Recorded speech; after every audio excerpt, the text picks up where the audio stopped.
Concerns arose when neighbors saw that a 13-year-old child lived on their street and never seemed to go home. After they notified the authorities, a policeman made the decision to investigate. However, what he saw when he got to the boy's house was quite unsettling. Welcome to USA Stories channel. Do not forget to subscribe and activate the bell button to receive all new updates. Now let's go to the story. All throughout the world, one may witness children having fun on the street. That's what kids do when they're not at school or at home. They play games, race bikes, laugh, and sing for hours on end. It's all a part of growing up and becoming a child. You can spend a lot of energy and establish some connections that last a lifetime. And that's how the tale begins.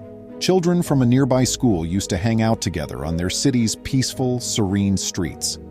There were children of various ages, ranging in age from 8 or 7 to 15 or 16. Everyone seemed to get along and look out for one another, and there was never any conflict. When Lauren was 13 years old, she would play outside after school, but would always come home when her mother phoned. All the kids, with the exception of one youngster called Seth, could play outside and enjoy themselves. But as soon as their parents told them to go home, that's exactly what they did. He appeared to be outside all the time and lived next door to Lauren. He never did appear to return home. Paige, Lauren's mother, was first a little irritated with Seth. He was just riding up and down the street, around and around, even late at night when everyone else looked to be sleeping in bed, and she feared he was up to no good.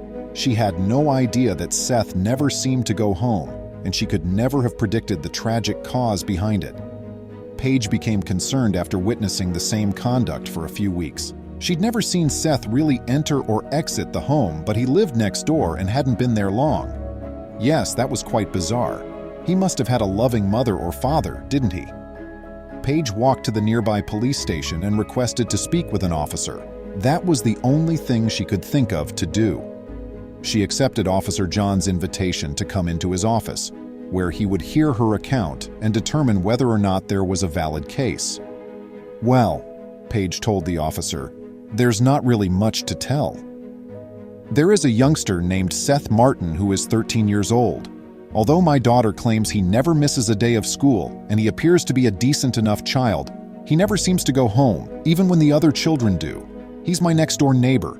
Just curious whether there's a reason he doesn't go home, or if there isn't anyone there at all. We can probably all agree that a little child shouldn't be left alone at such a late hour." John the officer concurred. There were a lot of red flags in this bizarre narrative. He considered it for a few moments and then consented to investigate. So he visited Seth's school the very following day. The boy's teacher informed him that they had never had any problems with him and that he appeared content and healthy.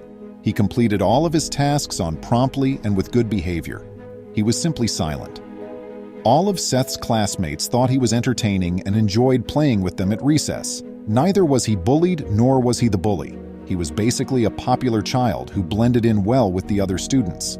He had never asked any of his friends over to his place, which was the one thing that struck me as a bit strange. Seth and his mother came to the town from Alabama around 4 months ago, according to the principal. He claimed that Sarah, his mother, appeared kind and put up a lot of effort to support her son.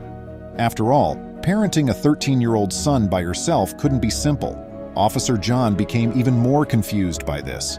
Even though Paige's narrative raised a lot of red lights, he was still able to find nothing incorrect. Seth's home was the officer's next destination. He proceeded along the walkway and rapped on the door, patiently awaiting a response. After a while, Seth opened the door by himself. He was able to obstruct the officer's view of his home since he was already reaching adulthood. Seth said that his mother was now outside when Officer John inquired about her presence. Okay, it makes sense. She may still be employed. Officer John, however, was inquisitive and requested permission to visit the home. Seth became defensive right away and inquired as to the policeman's warrant status. Officer John chuckled, initially believing the youngster was kidding, but then seeing that he was serious, Officer John told the boy that no inquiry was underway. All he needed to know was that everything was well. Seth persisted nonetheless. Officer John stated, "I've heard that you were riding your bike on the streets and that you never seem to go home. Children of that age often don't stay away from their own homes unless something is wrong." Seth gave a shrug. I simply enjoy playing around on my bike and going through the streets. You see, I like to feel free. Officer John said, I get it, seizing the opportunity to establish a connection with the small child. It's nice and really calm when it's just me and the patrol car out in the middle of a night. With a nod, Seth exclaimed, Exactly. And like right now when my mom's gone? Abruptly, he realized that he had spoken too much, that Officer John had noticed his slight indiscretion. Your mother isn't here? I assumed she was only at work. Seth hung his head. My grandmother and grandfather both have broken legs, so my mom has to travel back and forth to Alabama on a regular basis. But I'm strong and fine on my own, he said, standing up straight and meeting Officer John's gaze. Be at ease about me. After a brief hesitation, Seth moved aside to allow Officer John to enter the vehicle once more. Officer John was astounded by what he witnessed and puzzled as to how Seth had managed to live this way for such a long time. The residence was little equipped. An oven and a sofa were absent. Not even a TV was present. An antique camping table and chairs were present. Seth used the tin curtain that covered the ancient soiled mattress on the bedroom floor as a blanket, even though he didn't have a bed. However, Seth promptly defended his mother, claiming that his grandparents were more in need of the money than he was, and that she was utilizing her whole salary to travel between Alabama and that place. Officer John saw he didn't want his mother to get into trouble. He therefore devised a scheme. All right, Seth, Officer John remarked. I see that your mom is doing a great job and that you're a good lad. So let's do this.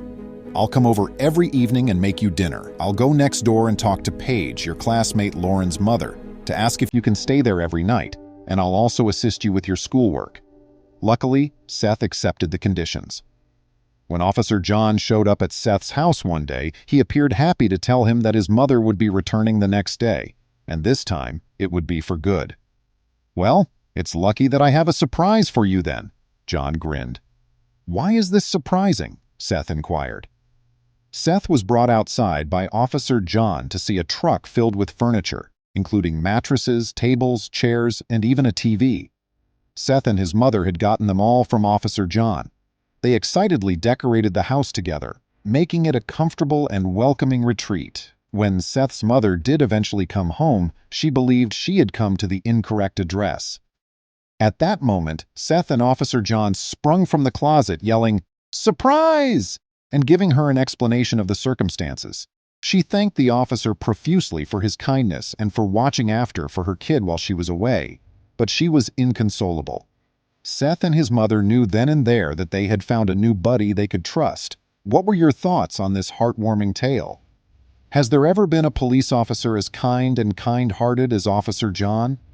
If you had seen a homeless youngster on the street who never appeared to go home, how would you have responded? Please remember to subscribe to our channel, give us a thumbs up, and turn on the notification bell so you won't miss any of our videos.